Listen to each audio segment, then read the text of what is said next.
You hear that? It's silence. It's rather golden on this beautiful summer's day. The reason I say this is that about 10 minutes ago, every single typhoon in existence, I think, came into land at Lookers. And obviously sometimes they come in and they go around by the field next to the village and they go down to land and they don't land and they go around a gang and then a gang and then a gang, and just for the past 2 hours it's just been non-stop. So this is the first moment of peace. Anyway, this video I want to outline a little project that I'm about to start sometime, and it's going to be a long-term project, so I'm getting that right out at the start. And I know for me the term long-term project could just mean the next project, because I obviously have a shelf full of long-term, well, they were not actually started off as long-term projects, they've just ended up that way. The Heracles, the Angel Interceptor, the GoPro MB200, you know, that weird French bomber thing. The Hellcat was always going to be a long-term project because of all the aftermarket and the scratch building. But this one will be a long-term project because I'm entering into an area of the hobby that I've never ventured forth before. I actually picked this up at our club raffle. We have a show, our club, the East Nook Model Club, has our little show every year in the nearby Fife town of Cupar. That's C-U-P-A-R. And I have to say, our club show, our model show, is the biggest model show in that part of Cupar on that day. It really is. And as I say, we have this little raffle, and the idea, you know, people donate things, kits, bottles of wine, box of chocolates, whatever, insulating tape, and if your number comes up, you go up and you can pick whatever you want on the table. So needless to say, all the good stuff goes first. There was a beautiful, one of the traders donated a 1/48 scale F5 Freedom Fighter Tiger. Absolutely gorgeous kit. And funnily enough, I actually went to one of our other club members now. He's affectionately known as the black hole of modelling because once a kit goes to him, it's never ever seen again. It was the chap that actually got me to build the two MiG-21s, the little 1/44 scale Edward MiGs.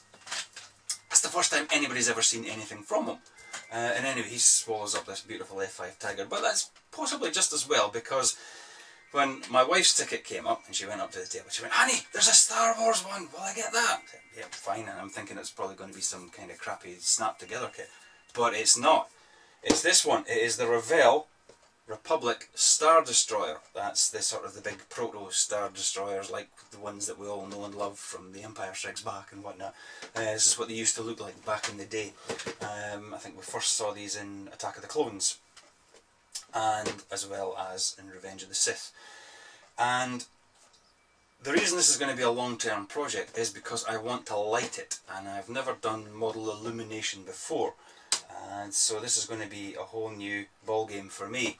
But I have to say, I'm actually, if I was able to look at the two kits side by side, this and that Freedom Fighter, I probably would have went for this. So fate has a funny way of manifesting itself. This will build,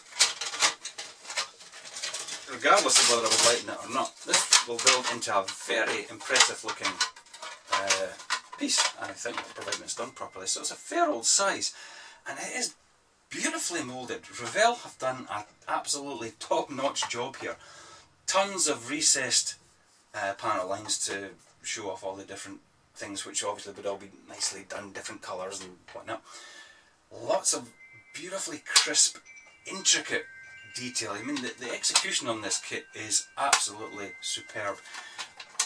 I know Fine Molds have just lost their license to produce Star Wars models. Apparently Bandai have got it, which has got a lot of people kind of going, "Oh God," because they might then go down the whole snap together route, pre-coloured plastic, you know, self-adhesive stickers as opposed to water slide decals, that type of thing. Revell have done an absolutely first-class job on this. The detail, really, seriously.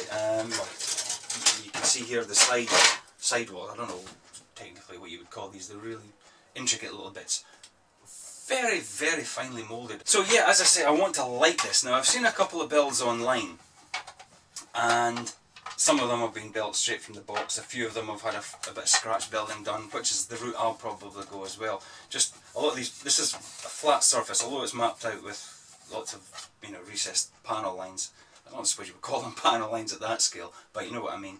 And they've added lots of little flat relief detail on there as well, just to make it look a little bit more fussy. And I think the picture on the box will actually come in handy for that, because there's a really nice picture of it. Plus nowadays there's so much online reference material for these things anyway. But for lighting it, as I say, I've never lit a model before, not even in the simplest, slightest way. So this is all going to be new to me. So I don't really know how to do it. I mean, I suppose the conventional way is you'll have a lighting unit here, a source, a light source here, and then you'll have your however many thousands of miles of fibre optic cable. Which I was wondering if it was going to be possible to sort of, I mean, one way or the other I'm going to have to drill the portholes, of windows or whatever you want to call them, out of all these things, and on the surfaces and on the conning tower as well, you know, which is also very nicely detailed. So one way or the other I'm going to have to drill, and I've got my 3mm drills there.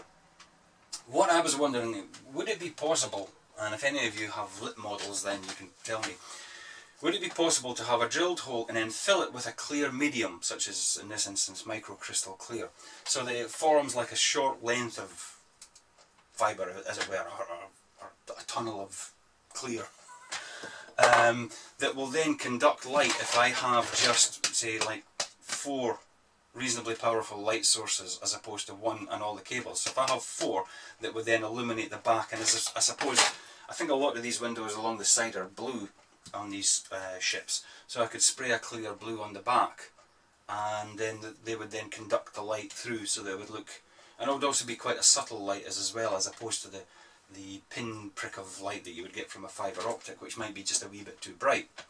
I don't know. I have, as I say, this is whole new territory for me. But I mean, I'd like to get another one of these, just to build quickly and have fun with it, because it just looks like it's going to be such a great. There's going to be tons of detail on it. It's going to be wonderful. I mean, I kind of wish it was an Imperial Star Destroyer, the good old. I'm going to show my sadness here, except that I can't actually remember. Is it the Executor is the big one, isn't it? The Super Star Destroyer. Are these Avenger class Star? I don't know. I'm sure someone will enlighten me. Oh, pardon the pun. So there we go. That's going to be a project that's going to be running kind of in the background, and it'll pop up every now and again as a progress video. I have absolutely no idea how I'm going to do it, but then that's all part of the fun, isn't it? Republic Star Destroyer. May the Force be with you. That was Gandalf that said that. At Hogwarts.